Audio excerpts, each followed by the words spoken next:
Universidad Politécnica de Valencia.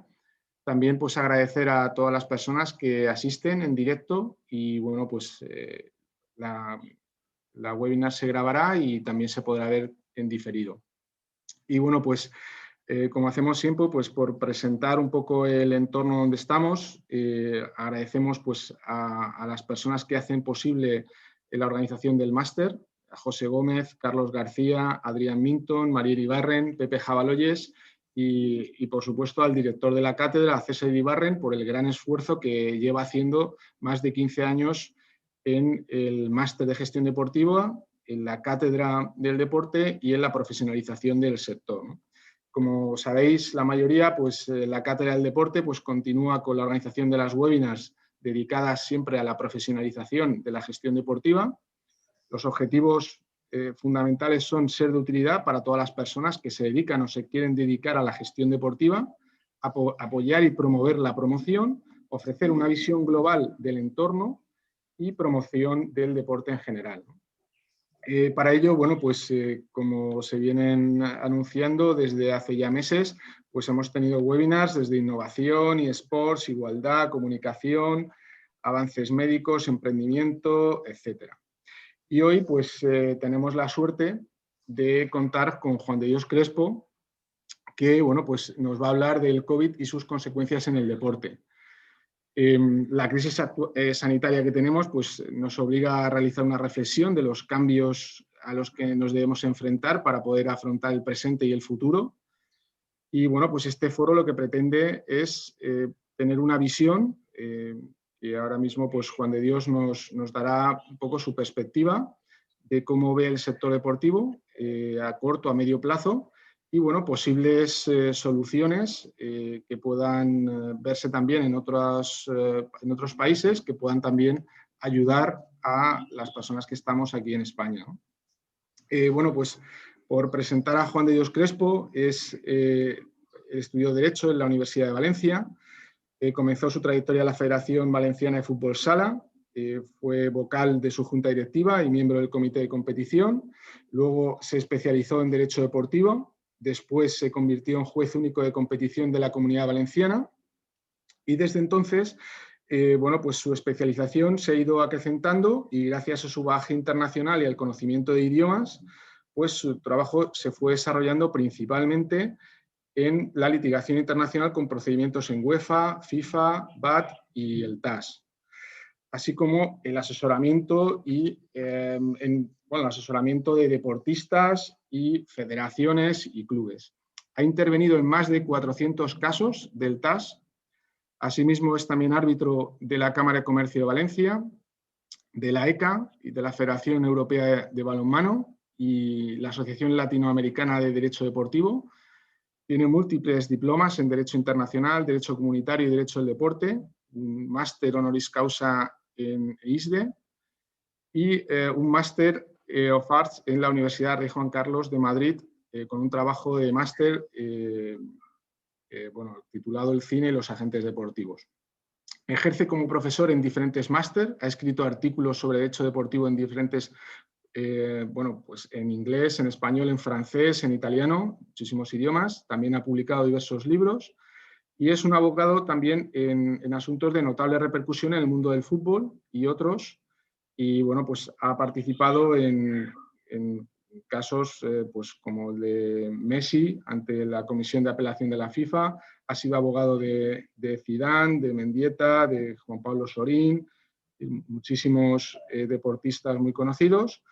Y también, bueno, pues su participación legal también se ha extendido a otros deportes como el bádminton, la pilota, el taekwondo, el tenis, el balonmano, la natación, el rugby, bolos, baloncesto o ciclismo. Y bueno, pues ha sido nombrado en múltiples ocasiones mejor abogado de derecho deportivo de España por distintas entidades y bueno, pues también ha sido designado entre los 13 mejores en todas las disciplinas, ¿no? Y hace poco también te felicitamos porque tuviste un reconocimiento también internacional, del cual nos hicimos eco por las redes sociales y bueno, pues también un orgullo el tener aquí a una persona tan representativa como tú, Juan de Dios. Y bueno, sin más, te dejo ya la palabra y cuando quieras, pues adelante. Muchas gracias, Alberto. Buenos días, buenas tardes, buenas noches. No sé dónde está todo el mundo. Veo que hay amigos de Sudamérica, amigos de España y de otros países. Bueno, voy a ir rápido porque Alberto casi se come con panegírico que ha hecho de mi figura. Simplemente un abogado que lleva muchos años. Entonces, cuando uno es viejo y tiene experiencia, pues al final se acumulan las palabras con él. La verdad es que esta clase sobre COVID y deporte, o este seminario o esta charla, la he dado en varias ocasiones en distintos momentos de este COVID. Desde el mes de abril del 2020, es decir, ya casi hace un año, donde hice la primera a final del mes de marzo, principio de abril, hasta ahora, ha habido muchas cosas, muchos cambios. Y la verdad es que ha afectado enormemente.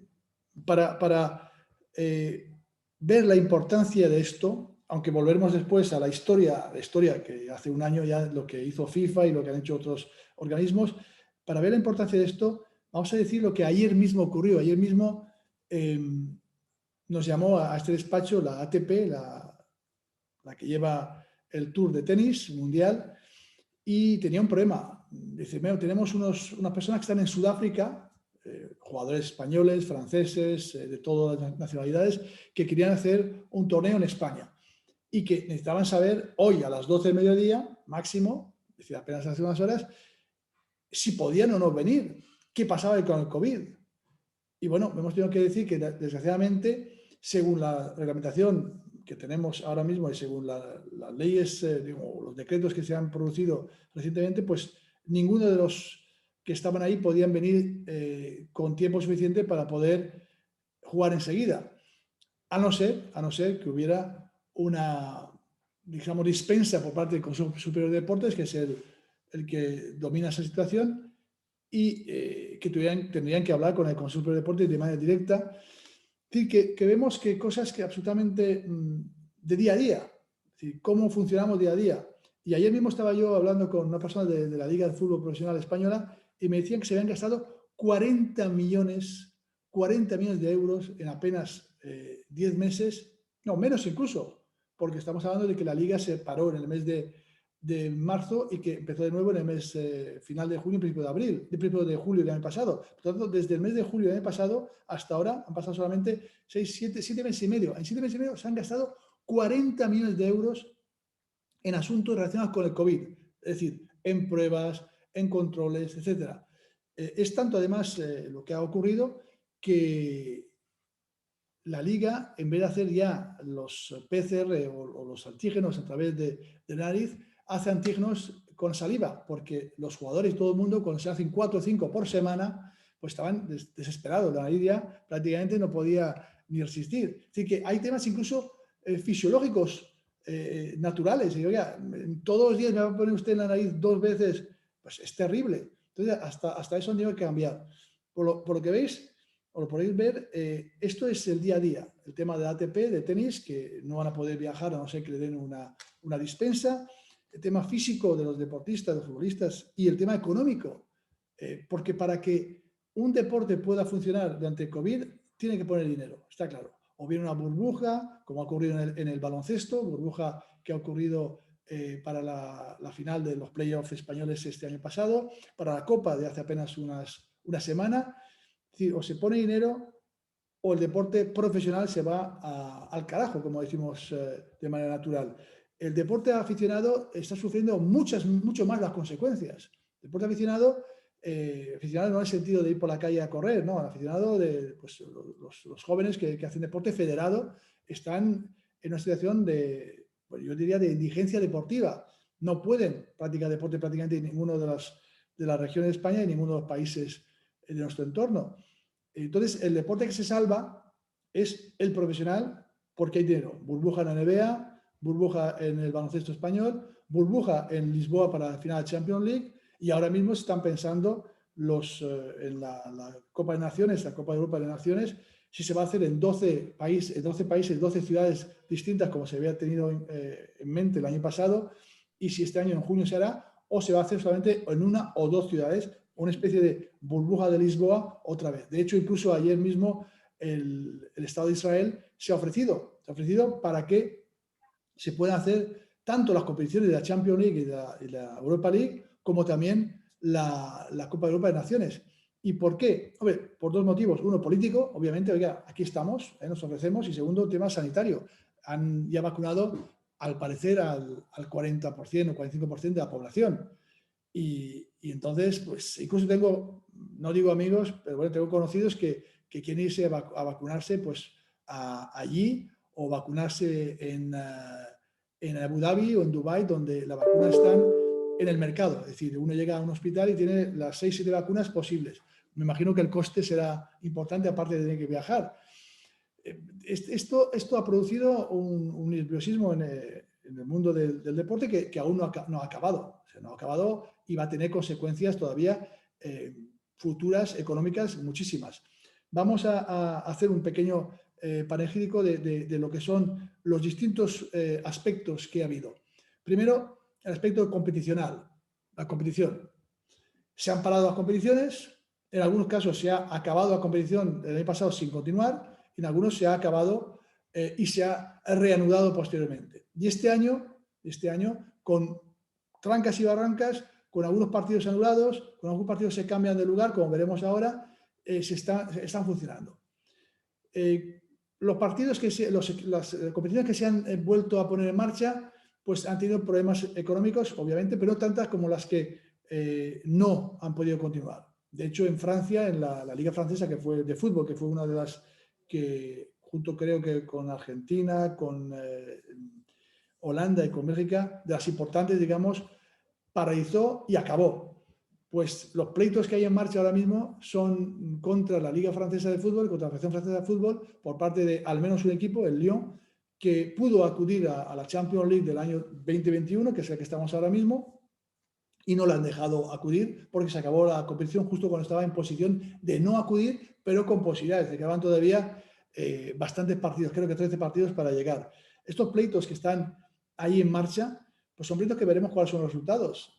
En la misma Francia, el tema económico, al haber parado la competición, el tema económico fue terrible y la propia Mediapro, la compañía española que tenía los derechos televisivos para la liga, ha tenido no solamente que no pagar, sino acudir a un arbitraje nacional entre los clubes franceses, la Liga Francesa y la propia Mediapro, para resolver el asunto en un arbitraje, mediación, más o menos una cosa intermedia, que se ha conseguido llegar a acuerdo, que no sé cuál es, pero que sé que ha tenido que pagar, pero no tanto como tenía la obligación de pagar según el contrato. Es decir, que vemos contratos que no se han podido pagar y que en vez de pleitear, la Federación Francesa y la Liga Francesa han preferido tener el dinero, un dinero, y ahora mismo se han puesto a la venta y lo comprará otro competidor que no será Mediapro. La Mediapro ha supuesto un varapalo bastante importante.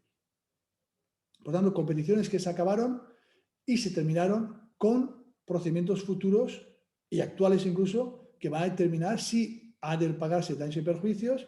Bueno, en el caso de hechos televisivos, como hemos visto, ha habido un acuerdo con una mediación, arbitraje-mediación en Francia. Otros están en marcha, daños y perjuicios. Oiga, no voy a la Champions League, pude ir, no es seguro, pero pude ir, me ha dejado usted sin esa posibilidad y voy a pleitear. El Consejo de Estado francés ya ha indicado que el Estado sí tomó una decisión adecuada, pero que las responsabilidades no son del Estado, son de la Liga y de la Federación Francesa, y el club, como digo, el Lyon, está ahí en marcha para reclamar.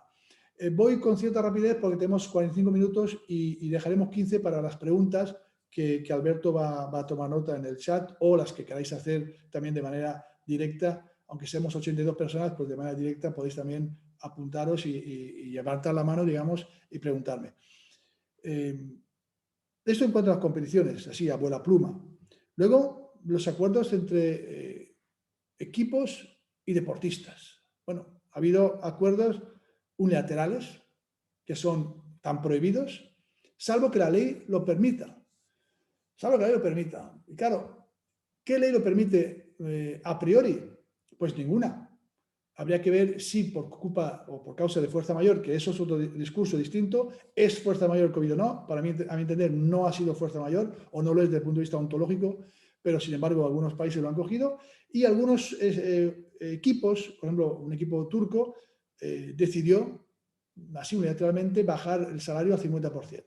Basándose en una ley ad hoc específica que se hizo por la Federación, por el Estado turco, diciendo que en los casos de fuerza mayor, en este caso de COVID, se podía rebajar al 50% determinadas cosas. Claro, no se refería al fútbol, se refería a otras cosas, pero lo acogieron dentro del fútbol y hace apenas un mes tuve una sentencia favorable a mi cliente, al jugador, que dijo que no se puede de manera unilateral bajarlo y que esa ley no es una ley aplicable al fútbol. Por lo tanto, tenía que ser una ley aplicable al deporte concretamente para poder, de forma unilateral, quitar ese dinero.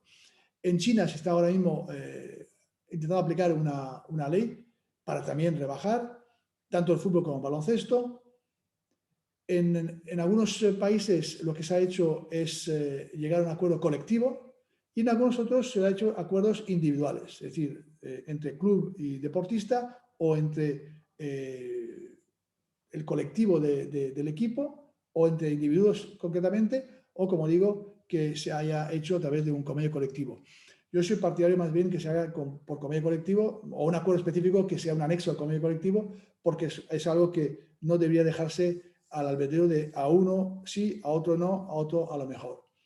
En algunos casos también ha habido acuerdos, digamos, post-COVID, aunque con COVID el Barcelona ha llegado a acuerdos donde lo que ha hecho ha sido no pagar o retener una cantidad actual, pero no es que lo deduzca actualmente, pero lo mantiene para pagarlo dentro del año que viene, al otro año. Es decir, que lo que ha hecho es echar balón hacia adelante, como en el rugby, patadón hacia adelante y correr.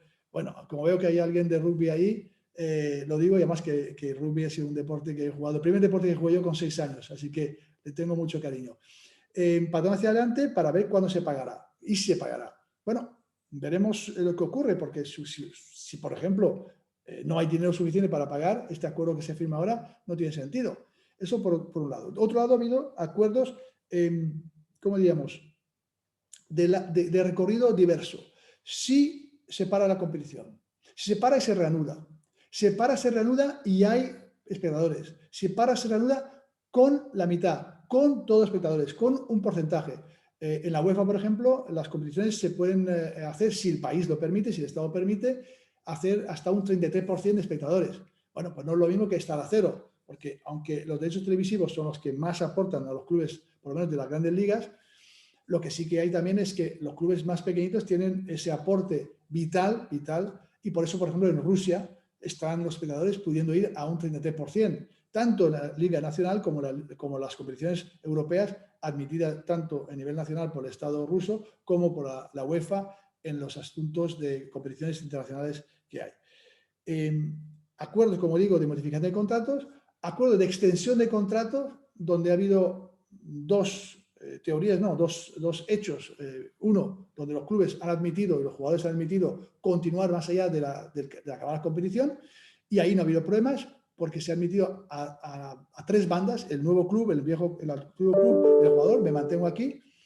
Luego ha habido otros donde se ha hecho, pero no ha podido continuarse. Por ejemplo, el caso famoso de Luis Suárez con el Zaragoza. Luis Suárez, el máximo goleador, el mejor pasador, el mejor jugador del Zaragoza. El Zaragoza en posición de ascenso mucho tiempo, luego en posición final de tercero, juega el playoff lo juega, pero claro, lo juega sin Luis Suárez. ¿Y por qué lo juega sin Luis Suárez? Porque estaba cedido por el Watford inglés. Watford inglés lo cede hasta final de temporada, es decir, 30 de junio.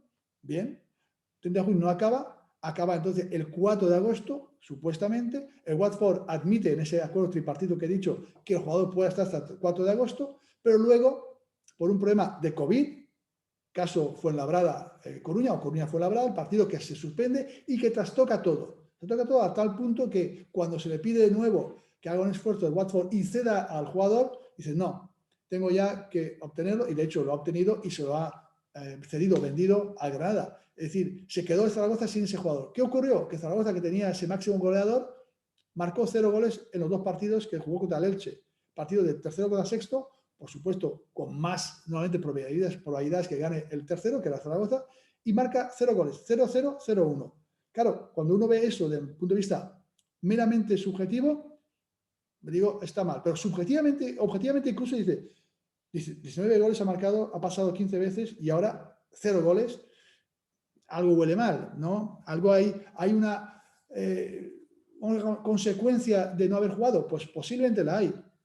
Y bueno, veremos si el club se pone en marcha para reclamar, ¿a quién? Ya veremos, a reclamar alguna compensación, como ha hecho el Lyon para lo suyo. Es decir, que vemos que todavía ha afectado deportivamente y afectará deportiva y económicamente en el futuro. Luego hay una afección también desde el punto de vista puramente deportivo, y voy a dar varios ejemplos de no solamente la afectación a lo deportivo, sino también a cada uno de los lugares cómo lo ha llevado a cabo. Bien, empezaremos con el fútbol y acabaremos con el balonmano. En el fútbol, ahora mismo, es decir, hoy, mañana, pasado, se juega la Champions League y la Europa League. Y va a haber partidos donde equipos españoles o equipos extranjeros tienen repercusión con el deporte español. Por ejemplo, se va a jugar, creo que si es mañana o pasado mañana, un equipo noruego vendrá al Estadio de la Cerámica de Villarreal, en Villarreal, a jugar contra un equipo alemán, el Hoffenheim, el Molde contra el Hoffenheim, en Villarreal, por motivos de COVID. Pero es que va a tener que jugar en Turín la Real Sociedad. Está claro que no hay espectadores. Bien, ¿y será igual jugar en San Sebastián que en Turín? Pues no. Hay que viajar, hay que cambiar de escenario, no es lo mismo, juegas siempre en tu casa, sabes cómo es tu casa, los metros que tiene tu estadio, etc. Y Atlético de Madrid va a jugar en Bucarest. Bucarest, de gran recuerdo para Atlético de Madrid cuando le ganó la final de la Europa League al Athletic Bilbao. Entonces, pues allí se ofrecen y vas ahí. Pero esto afecta, hombre, claro que afecta muchísimo. Desde el punto de vista psicológico, creo que los jugadores ir a jugar a un lugar distinto al que están habituados, ya no jugar en casa. Si ya no tiene espectadores por un lado y si encima te quitan la casa, pues va a afectar. Veremos los resultados que van a acaecer. Y en el caso del Molde Hoffenheim, pues se ofrece al Estadio de la Cerámica de Villarreal para que juegue esa competición. ¿Os dais cuenta que pro competiciones, a favor de la competición siempre, se intenta que se juegue siempre? Pero a veces no se puede jugar. O a veces la reglamentación no permite jugar. Por ejemplo, en el mes de octubre del año pasado se debía jugar un partido de clasificación de la Champions League entre el Klaksvik de Isla Feroe y el Slovan Bratislava de Eslovaquia. Bien, un equipo pequeño, normalmente no debería tener problemas el Slovan en clasificarse, pero cuando van allí hay una prueba de PCR urgente, porque antes de entrar al país está en el propio aeropuerto y descubren que hay unos infectados. Y, por supuesto, no dejan entrar al país. Las Islas Feroes reenvían a Slovan Bratislava a su país. ¿Y qué ocurre entonces? Que Slovan dice, oiga, yo quiero jugar este partido. La UEFA dice, bueno, sí, pero las reglas son las reglas. Si usted no puede jugar porque tiene un número de infectados, pues no va a poder jugar y va a tener que ser eliminado. Pues se juega una eliminatoria nada más, un partido nada más para conseguir constreñir esa competición 2021 que está en menos meses, pues en poco tiempo. Bien, pero como el reglamento está, pero por encima de todo está también la buena fe, decimos, bueno, vamos a ver, señores de Slovan, si ustedes llevan otro equipo, es decir, al equipo que no está infectado, más a algunos juveniles, a jugadores que no han podido ir, de nuevo, pues nada, en 3 días ustedes van a poder jugar. Bueno, encantados, a pesar de que el reglamento decía que tenían que estar eliminados, pues se les manda otra vez. Y cuando se les manda, otra vez, con mala suerte, se le hace el PCR a unos cuantos, bueno, a todos, pero unos cuantos salen positivos. Y ahí, eliminación. 3-0, pierde el partido, pierde la eliminatoria y pierde, ¿qué? Hombre, la fortuna de pasar, sí, pero sobre todo el dinero. Porque pasar eliminatorias previas incluso es mucho dinero. Para Klaksvik de Isla Feroe seguramente sería la mitad de su presupuesto del año. Para Slovan quizá menos, pero un 20% seguro. Y entonces, claro, es muchísimo. ¿Qué hizo el Slovan Bratislava? Fue al Tribunal Arbitral del Deporte, al TAS famoso, que todos conocemos, a intentar conseguir pasar. Y ahí el TAS tuvo una decisión, digamos, yo creo que es inteligente, no sé si lo había tomado yo la misma, pero inteligente al menos, y en esa decisión inteligente lo que hace es decir, mire usted, cuando llega usted a un país, usted está obligado a una serie de cosas. Y usted no puede decir que el Klaksvik es culpable porque no le dijo lo que tenía que pasar. Usted debía saber que, por ejemplo, para entrar a un país hace falta un pasaporte. Para entrar a otro país hace falta pasaporte y visado. Y en otros casos, pasaporte, visado y PCR. Claro, echa, digamos, la culpa, la echa al equipo que debía conocer. A mi entender, creo que la UEFA es responsable de haber pedido a cada uno de los países qué, digamos, obligaciones son necesarias para pasar y no dejarlo en manos del pobre equipo que viene de Eslovaquia a jugar ahí al norte, cerca de Islandia, con la Feroe, y decir, oiga, tengo que llevar el pasaporte, el visado, lo sé. Eso lo sé porque siempre lo llevo. Pero encima tengo que saber esto. Yo llevo con mi PCR de casa, sí, pero no lo lleva usted ahí. Yo creo que ahí la UEFA se salvó porque el TAS le dio la mano buena, le cogió, le sacó del pozo, pero realmente yo creo que la responsabilidad debe ser del organizador, de la UEFA, que oiga, usted tiene que llevar esto, esto y esto. Bueno, eso es lo que está ocurriendo. Y ahora mismo lo que ocurre ya es estrictamente dura lex. El que no tenga 13 jugadores potables para jugar, obviamente no podrá jugar un partido de la Champions o de la Europa League. Bien, esto en Europa. En Asia, otro caso, el caso también del mes de septiembre-octubre del año pasado, jugándose ya las eliminatorias finales, la fase de grupos de la Champions League, la Liga de Campeones Asiática, un equipo de la Arabia Saudí, creo que era Al Hilal tenía que jugar un partido, pero solo tenía 11 jugadores. Y las reglas eran las mismas que las de la UEFA. 13 jugadores con posibilidad de jugar. Y ahí nos encontramos con una dicotomía interesante. Sabemos que las reglas de juego indican que con 7 jugadores puedes jugar al fútbol. Con 7. Si tienes menos de 7 durante el partido, ya el partido se da por perdido. Pero durante el partido hay 7. Aquí tienen 11. 11 que pueden jugar. Es decir, más allá de lo que es el mero hecho, digamos, reglamentario. Pero el hecho covidiano, si me permitís, el COVID hace que el reglamento cambie. Oiga, no es necesario 7, es necesario que haya 13. 11 para jugar y 2 en el banquillo. Oiga, vamos a ver. Si me permite el reglamento jugar con 7 y puedo jugar con 7 y perderé 18-0 o no, porque coloco como el Lino Herrera que decía que jugar con 10 era mejor que con 11, a lo mejor con 7 mejor que con 11, no lo sé. Pues por lo menos tienes una posibilidad, una chance, como dicen los argentinos, una posibilidad de empatar o de ganar el partido, nunca se sabe. Y sin embargo no se la dejan. De manera contraria al reglamento, es decir, otro aspecto de lo que es el COVID. El COVID ha cambiado no solamente reglamentos propios, que ha hecho reglamentos covidianos, como digo, sino que incluso ha ido sobre los reglamentos existentes. Usted no puede jugar aunque tenga 7 jugadores, ni aunque tenga 11. Necesita usted 11 más 2, 13. Dura lex el lex, la ley es dura, pero es la ley. Sin embargo, en la CONCACAF, es decir, y creo que aquí está una persona de ese club, del Cibao, el Cibao de República Dominicana, pues tenía la posibilidad de jugar un partido de competición de la CONCACAF contra un equipo. Ese equipo supuestamente o posiblemente o a lo mejor tenía algunos casos de COVID y pide aplazamiento. La Federación de la Norte de América Central y Antillas dice que sí, que bueno, que vamos a hacer a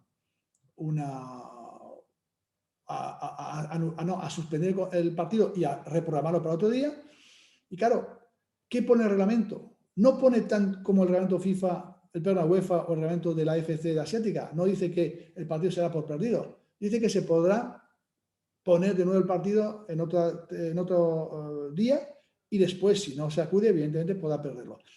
Pero claro, el equipo decía, ¿pero debo ir o no debo ir? Y al final, pensándolo mucho, dijimos, debes ir, porque si no vas, el reglamento está claro. Si no vas, tú serás el que pierdas. Por lo tanto, tienes que ir a jugar. Es decir, en cada sitio, cada cosa diferente, o incluso siendo dura, como el caso de la UEFA, la posibilidad en su momento, mes de octubre, de volver a jugar un partido cuando no estaba en el reglamento. Ahora mismo sí que es duro y no hay ninguna posibilidad. Estamos, por lo tanto, en una situación de incoherencia, en el sentido peor de la palabra, es incoherente lo que está pasando porque no es normal lo que está pasando. Ahora bien, ¿es fuerza mayor? ¿Se debía haber intentado saber? Hombre, la verdad es que imposible de prever o siendo previsible, imposible de evitar. Esas son las palabras. Pero claro, imposible de prever, pero no se podía evitar. Vamos a ver, ¿por qué hay reglamentos ahora mismo? hay reglamentos. Hay reglamento de baloncesto, hay reglamento de fútbol, hay reglamento de todo tipo. Esos reglamentos, ¿qué acaecen? Esos reglamentos están ahí post-COVID para el COVID. Por tanto, si usted ha podido hacerlo ahora, ¿por qué no lo previó antes? Hombre, me diréis, no, es que es imposible prever. No, pero no hablo de este COVID, hablo de cualquier cosa. En caso de pandemia, no sé cuántos, un reglamento que se preparara. Entonces, claro, cuando me dicen, ¿es fuerza mayor? Yo, digamos, mi parte cerebral de abogado, de aficionado al derecho, si puedo ser aficionado al derecho siendo abogado, me dice, no, no lo es, no lo es. Entonces, otras competiciones han sido distintas. Por ejemplo, en Turquía dijo, no se bajan de categoría, ni en primera ni en segunda. Y los clubes han sido, bueno, están encantados. Si pagó en Francia, como digo, en primera división, el Amiens y el Toulouse bajaron a segunda división. Fueron también a los tribunales y ahora están pensando si van a ir también a reclamar o no reclamar. Es decir, cada sitio, cada país, cada competición, cada deporte ha hecho cosas diferentes. Y ahora me gustaría continuar con un hecho que a mí me produce contradicciones enormes. ¿Qué ocurre con los atletas que van a competir en los Juegos Olímpicos 2020? Sabemos que aunque sean 21, es 2020. Eso por un tema meramente comercial. Si alguien llamara ahora Juegos Olímpicos 2021 y cambiara esto, habría una multitud de personas que intentarían registrar el 2020, que ya no está, ya no existe, para intentar pues, jugar con esa magnitud económica y deportiva de los Juegos Olímpicos. Entonces se mantiene 2020, aunque creo que también ha registrado 2021, por si acaso algún listo lo registra también. Pero estamos hablando de dopaje 2021, dopaje 2020.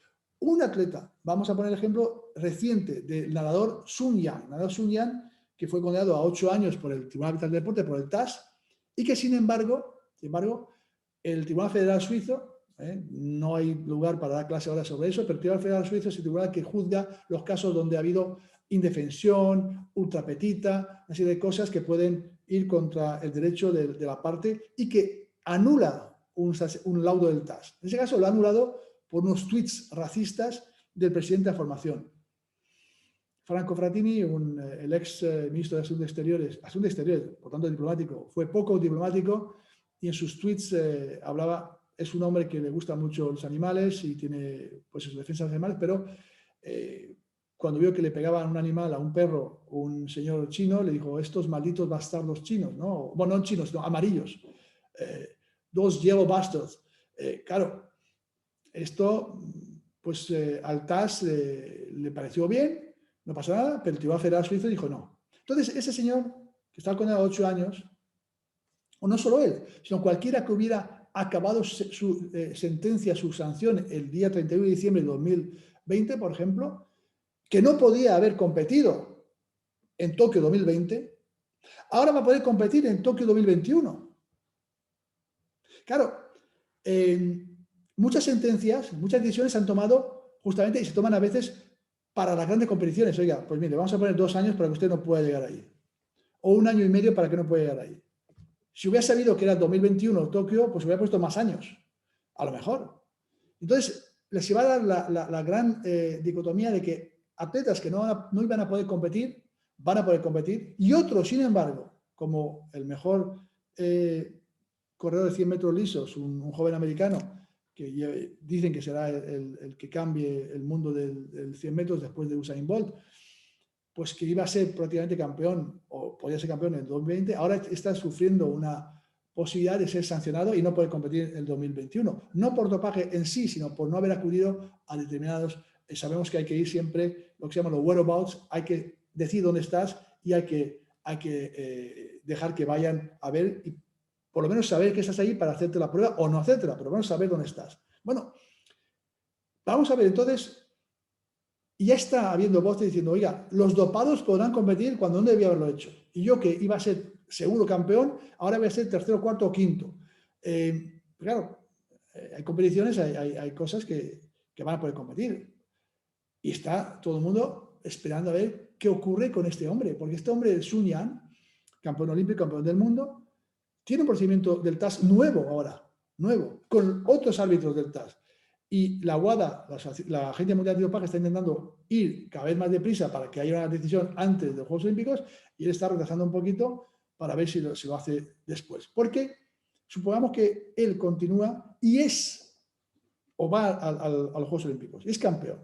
Aunque después le digan que no, aunque después vuelva a tener una sanción del TAS, claro, en su país, en China, país de 1.650 millones de habitantes a día de hoy, ¿qué ocurre?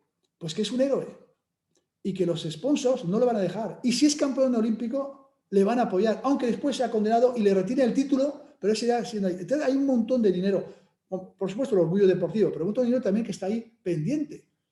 Y que tanto los que no van a poder ir como los que van a poder ir, no debiendo haber ido en los Juegos del 2020, va a ser algo estrambótico, como mínimo.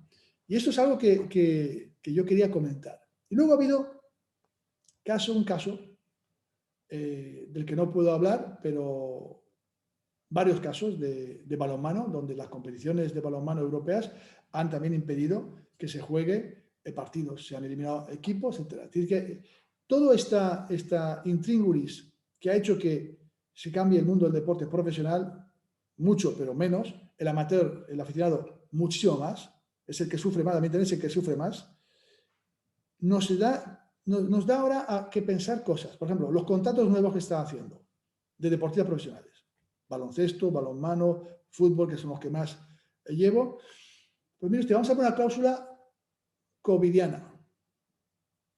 Bueno, covidiana, digo, no, será pandémica, vamos a poner algo genérico. Sí, vamos a hacer que si se suspende la competición, vamos a rebajar el 50%. Digo, hombre, no, vamos a ver cómo se suspende. Suspende y se reanuda. Suspende y se reanuda con televisión. Suspende y se reanuda con público, con la mitad de público. Vamos a ser consecuentes y no ser radicales, sino dar una serie de, ¿cómo diríamos?, de etapas de reducción. No una reducción per se inmediata y ya está, primero. Segundo, los contratos también, los últimos que se ha firmado en el periodo de transferencias de fútbol, se acabará el 30 de junio del 2022, 24, 25, 26, o una coletilla que no existía antes, o cuando acabe la competición por el problema que pueda ser. O sea, no por una pandemia.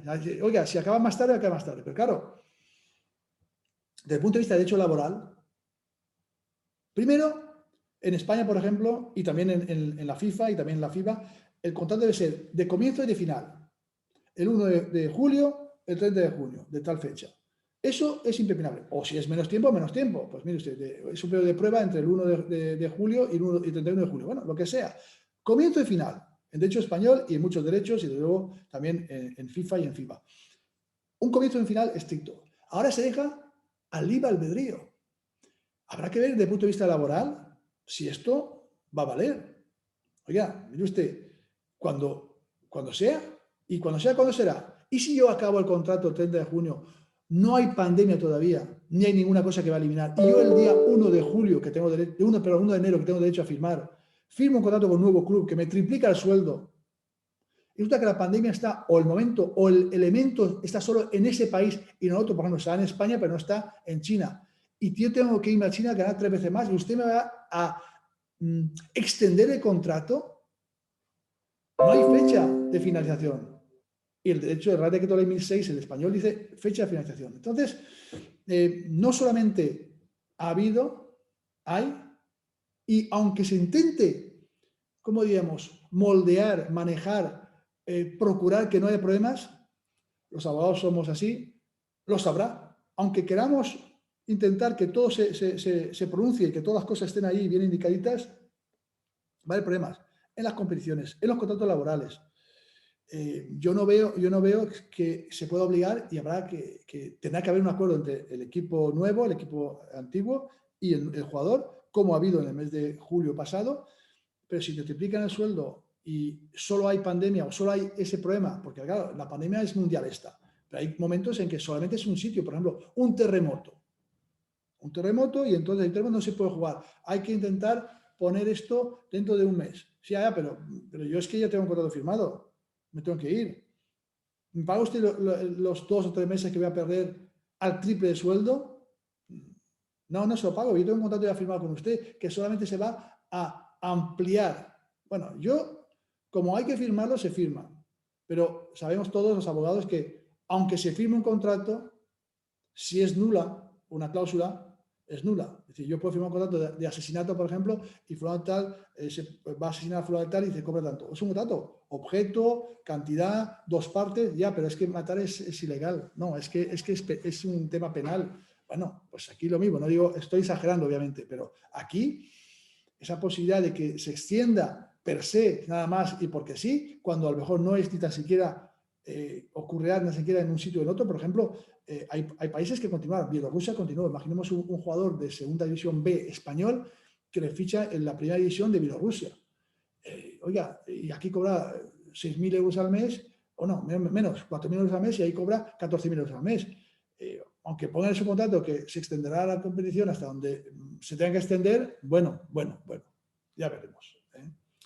Bueno, y estamos llegando ya al final. Podría hablar mucho más, pero creo que en vez de 15 serán 17 minutos. Creo que hay muchísimas preguntas. Veo gente que ha hecho chat aquí, veo gente que está incluso apuntando. Así que esto, como digo, es, como dicen los ingleses, en nutshell, solo en un pequeño vuela pluma de lo que se puede hablar de COVID y de consecuencias del mundo del deporte, consecuencias que han existido, que existen y que existirán. E incluso más allá. Me estoy esperando ver que ocurra algo, no sé, en el 2023 y que alguien quiera extender el contrato. Pues mire usted, es que está la malaria en este determinado lugar o hay una afección reumática aquí o hay un animal que ha salido y que ese animal que ha sido pescado pues ha dado un problema de dopaje en esta gente. No sé, multitud de cosas que hacen que en un sitio no pueda ser, que se quiera extender y en otro lugar no. Vamos a ver. De momento, lo que sí está claro es que el deporte profesional ha hecho un esfuerzo enorme, como he dicho, las cantidades de la Liga de Fútbol Profesional Española, simplemente 40 millones desde el mes de julio hasta ahora empleados para salvar al fútbol profesional español, primera y segunda división. Creo que es un esfuerzo enorme. La Federación Española de Fútbol también ha hecho un esfuerzo enorme para proteger las divisiones, digamos, semiprofesionales, segunda B, tercera, etcétera. Pero el deporte puramente aficionado, es el que está sufriendo las consecuencias. Es decir, los que querríamos jugar con nuestro equipo de baloncesto o de balonmano de aficionados puros y simples, pero federados, esto no podemos hacerlo. Y en muchos países, incluso deportes profesionales, se han tenido que modificar pues, reglas, modificar estatutos, modificar legislaciones para poder seguir adelante. Solo hay una cosa, sigamos todos cumpliendo las normas lo máximo posible. Mis manos están ya hartas de ser lavadas todos los días 40 veces. La máscara hoy no la tengo porque obviamente estoy protegido por la pantalla. Y la vacuna, que nos la pongamos. No os vayáis a un país fuera, como algunos amigos míos quieren ir, por si acaso la vacuna que te ponen es simplemente agua con gas o algo así. Esperemos nuestro turno y vacunémonos. Y ahora estoy abierto a las preguntas de todos vosotros. Gracias. Muchísimas gracias, Juan de Dios, ha estado muy bien.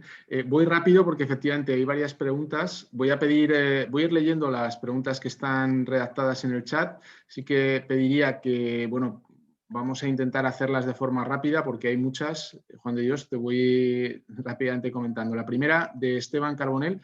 ¿Las federaciones son autónomas para decidir sobre la cancelación de los campeonatos a consecuencia del COVID? Excelente pregunta, Esteban. Hola. Lo que ha pasado en Francia es esto. Es eso. La federación decidió. Los clubes acudieron al Consejo de Estado, los que se sintieron perjudicados. 3 entre ellos, Amiens, Toulouse y Lyon, 3 mínimo. Y el Consejo de Estado dijo, oiga, yo he cumplido lo que deba cumplir como Estado y a mí no puede reclamar nada. Ahora bien, y abre la puerta. La federación, si tiene responsabilidad, será ella. Y habrá que ver si uno toma una decisión, que la puede tomar, pero ¿qué consecuencias son estas? ¿Qué consecuencias? Es decir, por ejemplo, cuando le dicen a un equipo de segunda división turco que no puede subir de categoría porque se mantienen los de primera división y nos bajan, el dinero que se pierde, bueno, pues sí se puede hacer, pero tiene consecuencias jurídicas, tiene consecuencias económicas, consecuencias de responsabilidad. Eso es lo que hay que ver. Eso es lo que yo creo que va a pasar durante los próximos meses y años. Muchas gracias. Santi pregunta, ¿por qué deben cambiar de sede? En el ejemplo que habías puesto de la Real, ¿por qué no juega en San Paolo a puerta cerrada? Juega contra un equipo inglés, ¿no? Si no recuerdo mal. No sé exactamente lo que ha... El Atlético de Madrid está claro, porque no pueden venir aquí los ingleses. El Estado español ha dicho que no y tienen que jugar en otro sitio. Entonces, allí. La Real creo que juega contra el Manchester United. Efectivamente, otro inglés, como veis, otro inglés. Y Noruega no deja ir a los alemanes, pero sí deja ir a los noruegos a España. Y como los alemanes también pueden ir a España, pues se juega en el Villarreal el Molde noruego contra el Hoffenheim alemán. Vale. Joaquín pregunta, a ver, he entendido que has dicho que no consideras el COVID como fuerza mayor para diversas cuestiones, como rebajas de salario u otras. ¿Hay que entender que ha habido un estado de alarma decretado por los estados que ha impedido realizar actividades o trabajar? Bueno, esto podría ser que se suspendiera estas jornadas que no se jugaron, pero si se han jugado las jornadas después, bueno, para mí no debe haber ninguna obligación de llegar a una rebaja, salvo acuerdo entre las partes. Naturalmente creo que no se puede hacer. Y cuando no se ha suspendido y se ha acabado, es donde está el problema. Ahí está el problema. Los problemas de los equipos turcos, de los equipos franceses, de los equipos holandeses, de los equipos belgas, que hay pleitos. Bueno, en Bélgica se me ha olvidado decirlo. En Bélgica, por ejemplo, 2 equipos que fueron de primera y segunda división a los tribunales belgas han ganado y se han mantenido en primera y en segunda. Por tanto, ya hay casos donde se ha decidido. Muy bien. Una segunda pregunta de Joaquín. ¿Durante la primera fase de la pandemia se hizo algún informe por parte de organismos autonómicos o estatales sobre que las federaciones no tenían que devolver partes alícuotas de las licencias de distintos estamentos? Lo desconozco. Así, francamente. Perdona, soy Joaquín. No lo estaba preguntando, lo afirmo. Se hicieron esos informes. Lo que hago, la pregunta es lo que viene a continuación, de si las federaciones tienen que devolver la parte alícuota. ¿Qué consideras tú, Juan de Dios? Vamos a ver. Yo considero que sí. No conozco el caso, pero por la pregunta que has hecho y el antecedente que has puesto, para mí sí. Para mí sí. Si no hay y te van a cobrar lo que no hay, pues no. Esto es igual que hay un seguro, no voy a decir el nombre, hay un seguro actualmente que está diciendo, si no coges el coche, si no conduces un día, no te cobra parte del seguro alícuota. Pues es eso. Yo creo que hay que reclamarlo. Luego, Carlos Andrés Reyes dice, el COVID-19 ha afectado a competición desde el aspecto de los ascensos y descensos, por caso como la Liga 1 de Perú. La pregunta no entiendo muy bien la redacción. Si quieres, Carlos, comentarlo. Yo sé a qué se refiere. Sí, hola. Sí, Juan de Dios, doctor, ¿cómo está? Muy Era bien. su opinión genérica nada más, porque creo que usted está en uno de los casos, algo muy superficial nomás. Hombre, no puedo hablar superficialmente porque es un caso importante y por lo tanto no puedo hablar, Carlos. Lo siento mucho. Sí, yo sé. Gracias. Tener clientes es que a veces no se puede hablar de los casos. Muchas gracias. Roberto Díaz dice, ¿cómo ha afectado el COVID a la reestructuración de los presupuestos y empleados de los clubes de fútbol de Premier League, League One y Liga Española? Bueno, en algunos clubes españoles ha habido ERTEs que afectan más desde el punto de vista económico a los que no son deportistas profesionales, es decir, a los que son trabajadores de la empresa, porque les reduce mucho más. Los deportistas profesionales, los ERTEs que hay un máximo 1.200 algo, no recuerdo mal, ahora mismo no recuerdo la cantidad, un poquito más si estás casado y con hijos, pero no les afecta a los contratos millonarios, en algunos casos, o mini millonarios que existen, o es difícil. Y en la Premier y en la Liga, ahí ha habido acuerdos colectivos entre la Premier League y la Federación de Futbolistas, la FPA, la Federación de Futbolistas Profesionales inglesa, que no son públicos, pero que han, digamos, aquilatado más o menos pérdida, rebaja, pero no como aquí. Aquí se rebaja En acuerdos se rebaja. Se ha rebajado con acuerdos, pero sin ver si había realmente pérdidas o no. Ahí sí que se ha hablado de pérdidas. Igual que en Francia. En Francia, por ejemplo, también los sindicatos futbolistas ha aclarado también que al haber pérdidas, pues las pérdidas que hubiera se hace de manera también, como decía Joaquín, alícuotamente a esos deportistas. Pero en España es donde ha habido, digamos, más, no digo salvajismo, sino más autonomía de cada uno para decidir lo que quería. No. Otra pregunta de Esteban Carbonell. ¿En qué casos puntuales consideras que se podrán afectar derechos fundamentales en el deporte a consecuencia del COVID? Perdona, repite, el primer momento no lo he oído bien. Sí, ¿en qué casos puntuales consideras que se podrían afectar derechos fundamentales en el deporte a consecuencia del COVID? Derechos fundamentales. Es que fundamentales es de hecho fundamental el poder competir. Pues no es un derecho fundamental. El derecho fundamental no cobrar o bajarte no es un derecho fundamental, es un derecho contractual. Se va si reclamas al juzgado. El derecho fundamental. Yo los únicos que veo son los derechos de no poder moverse de un lado para otro, por ejemplo. Eso sería un derecho fundamental, pero claro, al deporte se le aplican unas reglas específicas. En la Liga, por ejemplo, en España, en esos 40 millones, aparte de los antígenos y los PCR, también están los alquileres de los aviones que llevan de un lado a otro, de los hoteles también.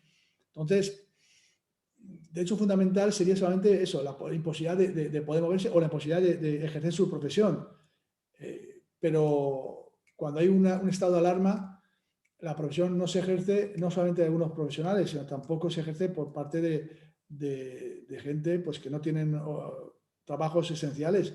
La restauración en Valencia, nuestra ciudad, en Valencia, nuestra comunidad, mejor dicho, está cerrada la restauración. Es un derecho fundamental el poder abrir. Hombre, es un derecho fundamental el poder comer. Y si no abres, no puedes comer. No puedes vender producto. Yo no veo como un derecho fundamental que el COVID haya, salvo esas leyes que te obligan a quedarte en casa, pero claro, esto afecta no al deporte, afecta a toda la sociedad. Vamos a ir todos a pleitear para que nos dejen salir, si no nos dejan salir, cuando hay una decisión tomada por un estamento de alto nivel, el Estado francés, el Estado español, yo creo que, aunque vaya con derechos digamos, de absolutos nuestros, libertad de trabajo, libertad de movimiento, a veces hay un bien mayor, y ese bien mayor es el de todo el mundo, el que tenga la posibilidad de vivir, y los que tenemos o que hemos tenido personas cercanas, pues sabemos que es importante que estén protegidas. Bien. Vamos a dar paso a ver, Alberto Guerra había levantado, a ver si puedes hacer la pregunta si quieres, Alberto. Sí, Juan de Dios. Hola, Alberto. Un fuerte abrazo. Con relación al público en los estadios, no sé si lo mencionaste hace un rato, ¿qué perspectiva hay con la llegada? En varios países como los Estados Unidos, ahora las grandes ligas, el baloncesto y el fútbol americano va a empezar a aceptar más público del que estaban haciéndolo antes en las nuevas temporadas que están comenzando ahora en el 2021. ¿Cómo ves la perspectiva en los estadios de fútbol? Panamá, que es el país de donde yo soy, aquí todavía se está haciendo eventos deportivos cero público. ¿Cómo ves la perspectiva ya del público? Bueno, la verdad es que es diverso en todo el mundo. La UEFA ha dicho que el 33% es posible, pero claro, depende de lo que diga el país. En Rusia, el 33% es posible también para partidos nacionales. En Australia, el tenis, por ejemplo, se ha abierto los próximos 4 días, los últimos 4 días de competición, de 1.747 personas, es decir, la mitad del gran estadio, la mitad. En la Liga Española de Baloncesto, 0. Sin embargo, cuando juegas la Euroliga, la liga, digamos, importante europea de baloncesto, permiten 400 personas. Es decir, la misma competición no, pero el mismo lugar, el mismo estadio. Yo he estado, por ejemplo, aquí en el Valencia Basket, partido de la Euroliga, y sin embargo, si quiero ver un partido del mismo equipo nacional, en la competición nacional, no puedo ir. ¿Cuál es el futuro? Hombre, se ha abierto lo de Australia, se está abriendo cada vez más. La Liga Española tenía interés en abrirlo en marzo, no lo veo. Quizá para las últimas 3 o 4 jornadas en mayo podría ser. Y también se está estudiando por la UEFA que la Champions League, aunque sea en una burbuja, que estuvo bien, la burbuja, 4 equipos, semifinal, final, que se pueda admitir en un lugar determinado. Si es, por ejemplo, en Israel, está claro que se permitirá público, porque ya se permite público en Israel por el número de vacunados. Todo va a depender, y todo el mundo está expectante. La UEFA no va a decidir hasta el 1 de abril. Yo diría incluso que debería decidir un poquito más tarde del 1 de abril, hasta 15 de abril por lo menos, para ver si abre la Champions y la Europa League y si después también abre esa competición de la Copa de Naciones a 12 países como está hasta ahora, o lo reduce a 2, con o sin público. Es decir, todos estamos expectantes y todos estamos viendo cómo funciona la vacunación, que se ha visto, se ha demostrado. En Inglaterra, por ejemplo, vacunados 15 millones de personas con la primera o segunda, pero la primera parece también que ha bajado 60% el número de muertos. 60%. ¿Qué significa? Que ayuda. Yo creo que con ese ratio que pueda haber de vacunación y de mejoría, el deporte va a hacer un esfuerzo, siempre con protección, obviamente, para hacer un esfuerzo para poder abrir cada vez más. Porque el deporte sin público es un deporte que pierde aficionados. Y hago un pequeño paréntesis. ¿Cuántos aficionados ha ganado los eSports? Que es deporte o no deporte es otra discusión. Pero los eSports ganan muchísimos. Igual que las compañías de televisión, Netflix, HBO, todo eso. Y se ve fútbol en televisión, sí. Se ve de baloncesto, sí. Pero yo, que soy un gran aficionado al deporte, he visto menos.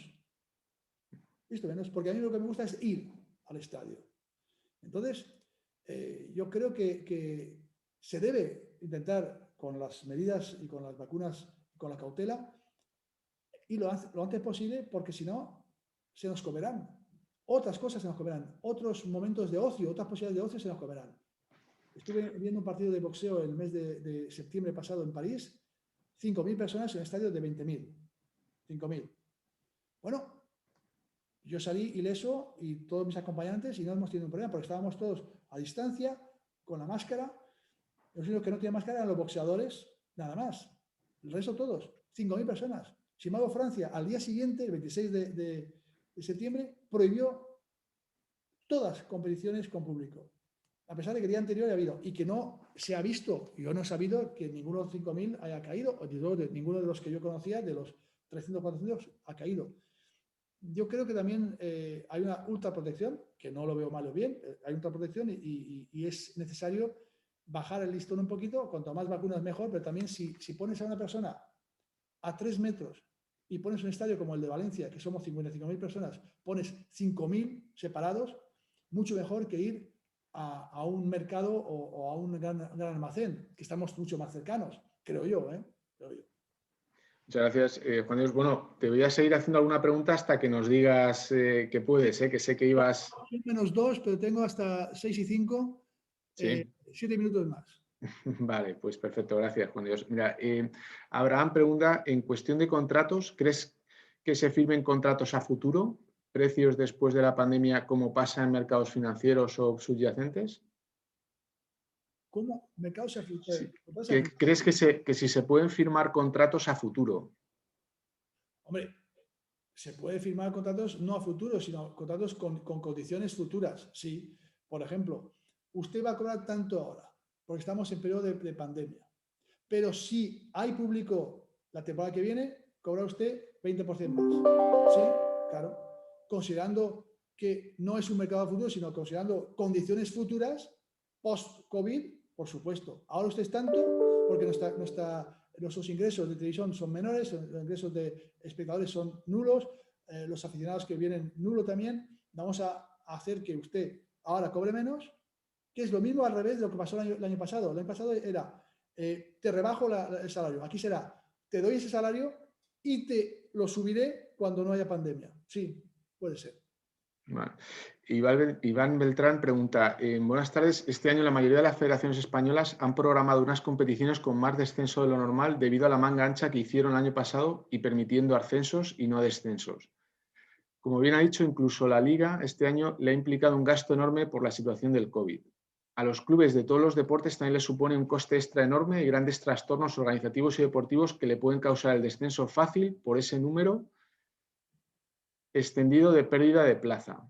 ¿Cree que A ver, ¿cree que un equipo que bajará podría pedir indemnización por todas las pérdidas presentes y futuras, subvenciones incluidas, a su federación? Siempre y cuando hubiera levantado la mano en su momento y dicho estoy en contra de esto y quiero que conste en la asamblea, donde sea, sí. Si es a posteriori, es, bueno, un cojo se le ve desde lejos al andar, ¿no? Se ve que es cojo, pues aquí igual, si se ve de lejos al andar, pero hay que hacerlo antes, hay que protestar antes. Oiga, esto yo no lo quiero, me niego, para después tener al menos una fuerza, no digo jurídica, pero una fuerza ética, simbólica, para después poder tener la jurídica. Pero si no lo ha hecho nunca, si no ha protestado, obviamente después, aunque pudiera jurídicamente, tiene menos fuerza después para que alguien le dé la razón. Oiga, pero usted no dijo nada en su momento.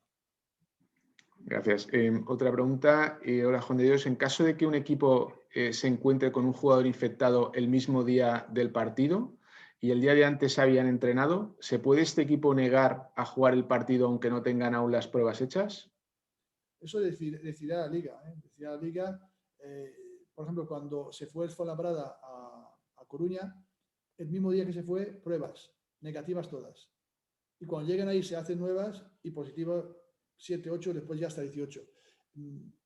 La Liga debe decidir. Muy bien. La Liga, la UEFA en las competiciones europeas, la FIBA en competiciones de baloncesto, en fin. Cada liga o cada organizador será el que decida en su momento. Víctor Muth pregunta que ¿podrá volverse a entrenar y competir en modalidades federadas no profesionales a partir del 2 de marzo? ¿Qué puede hacerse a nivel legal si se reabren otras actividades y se considera perjudicado el propio sector deportivo continuando paralizada su actividad? Esto es verdad que es algo común, ¿no? Dentro del ámbito deportivo está todo el mundo en la Comunidad Valenciana muy preocupado, ¿no? Vamos a ver, ya ha habido un medio acuerdo con la restauración y con el turismo y el ocio, que el 1 se abrirá con una serie de circunstancias que todavía no están claras. Y yo creo que si se hace así, también el sector, que no sé si ha habido reunión, el sector de los gimnasios, por ejemplo, de las entidades federativas menores o no profesionales, yo no sé, pero tenía que hacer eso, tenía que levantar la mano y decir, oiga, me quiero reunir con el consejero, el conseller de turno, para sentarme también con el ayuntamiento, para sentarme y decir, oiga, yo quiero estar en situación de poder, dígame usted cuáles son las obligaciones y yo las cumpliré. Pero si otros sectores van a abrir, tendré que tener las mismas cosas. Entonces yo ahí animo a la gente a sentarse con los políticos y que si hay una discriminación, pues a pelear.